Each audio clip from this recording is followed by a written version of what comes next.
નમસ્કાર દોસ્તો, આજે પોડકાસ્ટ પર આપણી સાથે છે એક વિદ્વાન અને ખૂબ સરસ માર્ગદર્શક એવા ડૉક્ટર નિલેશ કંટારિયા સર સુરેન્દ્રનગર કોલેજમાં ઘણા વર્ષોના અનુભવ સાથે એકદમ પોઝિટિવ એક વ્યક્તિત્વ, એક અદનું વ્યક્તિત્વ, અનેરું વ્યક્તિત્વ, એક મોભો છતાંય મોભો બતાવતું ના એવું વ્યક્તિત્વ આપણી સાથે છે.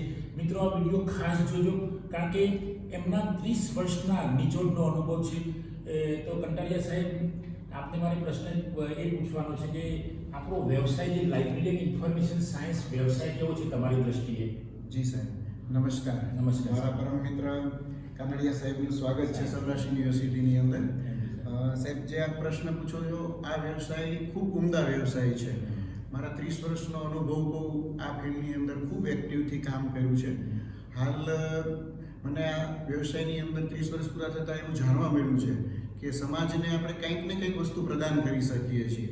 એકેડેમિક ફિલ્ડ હોય કે પબ્લિકનું કોઈ પણ ડોમેન હોય, એની અંદર આ વ્યવસાયમાંથી આવતા લોકોની માહિતી જરૂરિયાતો હોય, કોઈ બીજી કોઈ પણ જરૂરિયાત હોય એકેડેમિક રિસર્ચને લગતી, તો આ વ્યવસાયની અંદર એક્ટિવ રહીએ તો એની માહિતીઓની પૂરી પાડી શકીએ છીએ અને સેવા આપી શકીએ છીએ સારી, અને સમાજને ઘણો બધો લાભ મળે છે આ વ્યવસાયમાં આવવાથી. એટલે હું તો અપીલ કરીશ આજના યુવા જગતને કે જે ગ્રેજ્યુએટ્સ થાય છે એ આ ફિલ્ડની અંદર જોડાય.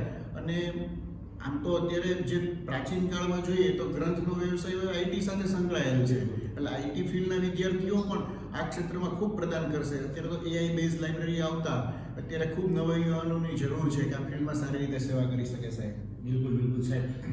તો આપ આટલા વર્ષનો એક સારો એક્સપિરિયન્સ છે, તો આપણને જે જ્ઞાન, સમાજને જે લાઇબ્રેરી જ્ઞાન આપે છે એટલે એ વ્યવસાયમાં આવવું જોઈએ એવું આપનું કહેવું છે, બરાબર ને? જી સાહેબ, બરાબર. કારણ કે આ જ્ઞાન આપતો વિષય છે, એમાં આવવું જોઈએ.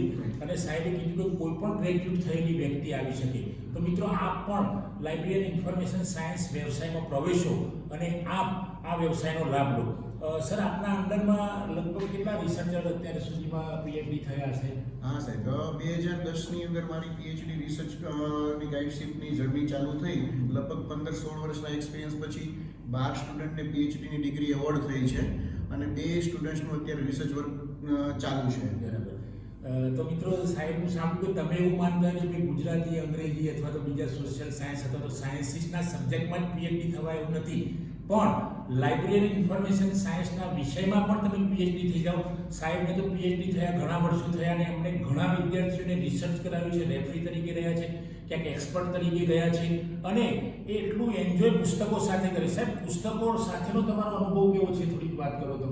આમ તો સાહેબ વાત કરીએ તો કોઈકને વધારે પેલું લાગશે, પણ ખૂબ નાનપણથી મને પુસ્તકો પ્રત્યે લગાવ રહ્યો છે. વાંચનની ટેવ ખૂબ નાનપણથી અંદર. રાત્રે બધા સૂઈ ગયા હોય તો નાઇટ લેમ્પમાં વાંચવાની મારી પેલી જિજ્ઞાસા હોય, અને એમ મારો મેં વાંચન શોખ કેળવો છે. અને પબ્લિક લાઇબ્રેરી જ્યારથી હું સમજ્યું તો પ્રાથમિક શાળા પછી મને એમ થયું કે મારે વાંચવું જોઈએ, તો જે તે શહેરની પબ્લિક લાઇબ્રેરીની અંદર જઈને વાંચનનો ખૂબ લાભ લીધેલો છે. એટલે પુસ્તકો સાથે ખૂબ નજીકનો ઘેરાવો રહેલો છે. એટલે આ વ્યવસાય, સાહેબ, તમારો કહેવાનો મતલબ એના પર થોડીક ભાર મૂકો તો વધારે સારું કે આ વ્યવસાય તમને પગાર આપે છે, મહેનતાણું આપે છે, સાથે સાથે જ્ઞાનનો પણ લાભ આપે છે, એવું તમારું? ચોક્કસ. હું તો એવું દ્રઢપણે માનું છું કે આ વ્યવસાયમાં જો વ્યક્તિનો પોતાનો વાંચન શોખ અને બીજાને વાંચતા કરવાનું એક ઉમદા કાર્ય કરવાનું તક પણ મળે છે.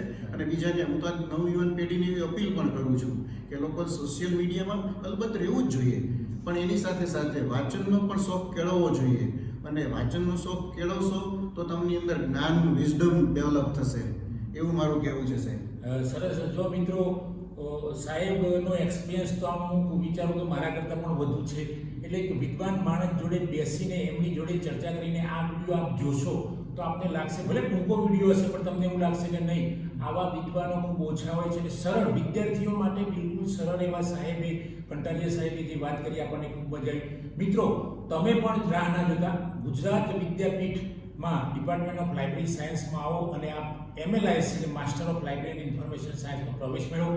અત્યારે ઓનલાઈન એડમિશન ચાલુ છે. તમે www.gujaratvidyapith.org પર જાઓ અને ત્યાં તમને એડમિશનની બધી જ માહિતી મળી રહેશે, માર્ગદર્શિકા પણ મળી રહેશે, અને તમે પણ ફોર્મ ભરો અને આવા સાહેબોનો લાભ લો. સાહેબ, હવે મારો એક છેલ્લો પ્રશ્ન એક એવો છે કે આ વ્યવસાયમાં સાહેબ તમને આર્થિક રીતે પણ કેવી રહ્યું આમ તમને કે ભાઈ ના મને જે સંતોષ પ્રોફેસર જેવું આમ લાગે છે કે હું પ્રોફેસર છું અથવા તો છું લાઇબ્રેરિયન તરીકે એવું કેવું લાગે છે? ના, હું જે યુવા વિદ્યાર્થીઓ મિત્રો આ વ્યવસાય પસંદ કરવા માટે જઈ રહ્યા હોય તેને ચોક્કસ હું એટલું કહીશ કે જોબ સેટિસ્ફેક્શન એક એવું હોય છે તો આ વ્યવસાયની અંદર તમને 100% જોબ સેટિસ્ફેક્શન મળશે. તમે એક સોસાયટી માટે ઉમદા કાર્ય કરવા જઈ રહ્યો, એક સારામાં સારી ડિગ્રી મેળવવા જઈ રહ્યા છો, સાથે સાથે તમને સેલરી વાઇઝ, પગાર વાઇઝ, આર્થિક ઉપાર્જન વાઇઝ ખૂબ આ વ્યવસાયની અંદર તમને સંતોષ થાય એટલું તમને પગાર ધોરણ મળે છે. એટલે હું તો અપીલ કરીશ યુવાન મિત્રોને કે જો આ વ્યવસાયની અંદર તમને તક મળે તો અચૂક અભ્યાસ કરવો જોઈએ અને આવા ઉમદા પ્રોફેસર નીચે કામ કરવાની તક મળે તો તમારા માટે અહોભાગ્ય ગણાય. એટલે આપ ચોક્કસ આ વિદ્યાપીઠની અંદર એડમિશન લો એવી મારી અપીલ છે. Thank you sir, thank you. મિત્રો, સાહેબે જે વાત કરી તો આપ આવો department of library science Gujarat વિદ્યાપીઠમાં પ્રવેશ મેળવો અને સાહેબ જેવા નિષ્ણાતોનો પણ લાભ મેળવો, કારણ કે સાહેબ તો ગુજરાતમાં જ નહીં પણ ભારતમાં ભ્રમણ કરતા હોય છે. તો મિત્રો, આપ સૌને વિનંતી છે કે ડૉક્ટર કંટારિયા સાહેબનો ને અમારો બંનેનો પોડકાસ્ટનો વિડીયો આપ જુઓ, એને લાઈક કરો, શેર કરો, કોમેન્ટ કરો અને જો ચેનલ સબસ્ક્રાઈબ ન કરીએ તો સબસ્ક્રાઈબ કરો. Thank you sir, thank you very much. જય હિન્દ, જય ભારત. જય હિન્દ, જય ભારત.